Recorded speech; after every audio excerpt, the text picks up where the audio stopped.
Here are my note cards for this assignment. And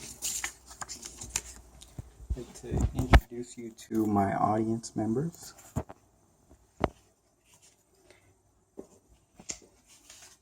And the most important one of all, his name is Chapo. Alright. So now that I've got that out the way, go ahead and get started on this. Okay. So I have actually generally had a pretty healthy family, although recently one of my youngest cousins was actually diagnosed with leukemia. I think that this is pretty indicative of cancer as a whole, just as a disease within our society. According to cancerresearch.org, the incidence of cancer has actually gone up by 30% since the 1970s.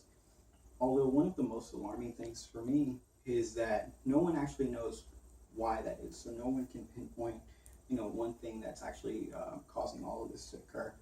Now, so throughout this speech, I'm just hoping to shed some light on, the history of cancer and its diagnosing, as well as the evolution of treatment practices and hopes for treatments in the future.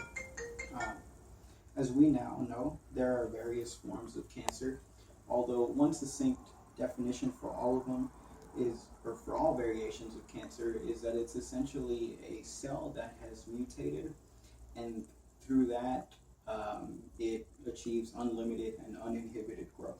So that's pretty much the same across the board. So now that we have that definition out the way, I actually want to get into the history of it. I want to preface this by saying that most of the information in the speech I actually pulled out of a book that I read recently called The Emperor of All Maladies, which is just a book on cancer, authored by Siddhartha Mukherjee. So in order to actually talk about the history, I want to talk about a medical feud in some ways. There was a young man by the name Rudolf Virchow, and he was slightly an underdog when he was coming into medicine. He was going up against a man by the name of John Bennett. So in this book, we're actually introduced to both of them. They both practiced medicine around the 1840s. So at the time, most people looked at diseases and just kind of attributed them to things that, forces that they couldn't see, such as the 4 types of biles, the miasmas, and etc. There's also something called like bad humors, but I guess that doesn't really matter. So the prevailing argument or the prevailing theory at the time was actually John Bennett's, and it was called the separation of blood. So essentially he was arguing that for whatever reason, blood just began to separate or transform into its different components. That's why you had, that white blood coming apart from red blood. So there would be like blood full of pus and whatnot. Although the main difference was that Virchow was actually pretty humble.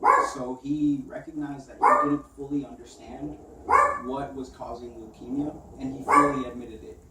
Although on the other hand, Bennett, who was the giant in his field, wasn't too kind of people actually questioning what he had been proposing to release. So Virchow went on to basically put some of this blood under a microscope, and then he noticed that there was, a higher amount of white blood cells.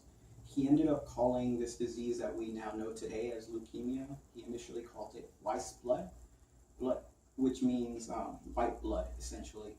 And then he went on to refine this definition to call it leukemia, which is just like kind of the Greek for white blood. So it's the same thing, it just sounds more academic. So the reason it was called the white blood was because of the excess of blood cells, as said.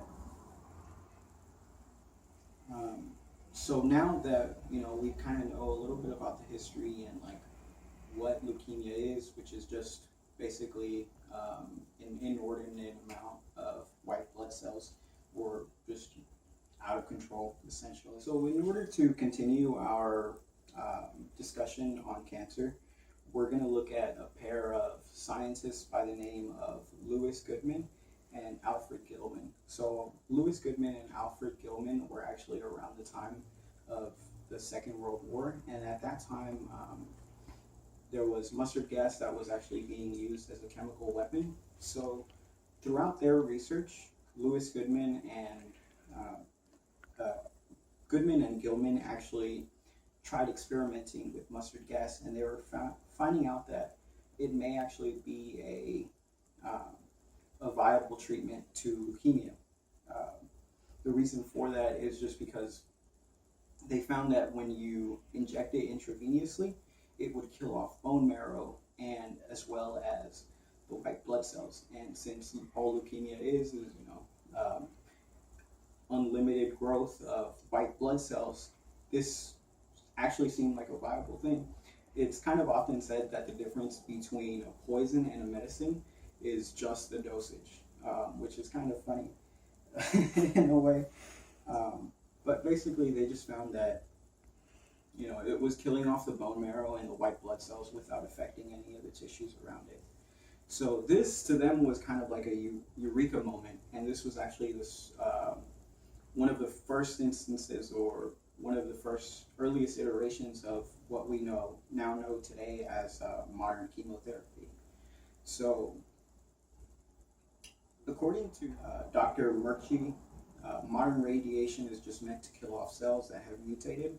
Currently, there's research into changes in diet, such as a ketogenic diet. There's also looking at genetic therapy, and although controversial, according to Dr. Sanjay Gupta, even marijuana has been shown to kill cancer cells, and in some cases, at the very least, keep it from spreading to other parts of the body. It's not for certain what will emerge as the new leading treatment. It's kind of one of those things that's left up to time. As we saw from the battle between Bennett and Virchow earlier, it's kind of a strange idea that the same white blood cells that are meant to keep you healthy and support your immune system, once left out of control, could ultimately kill you.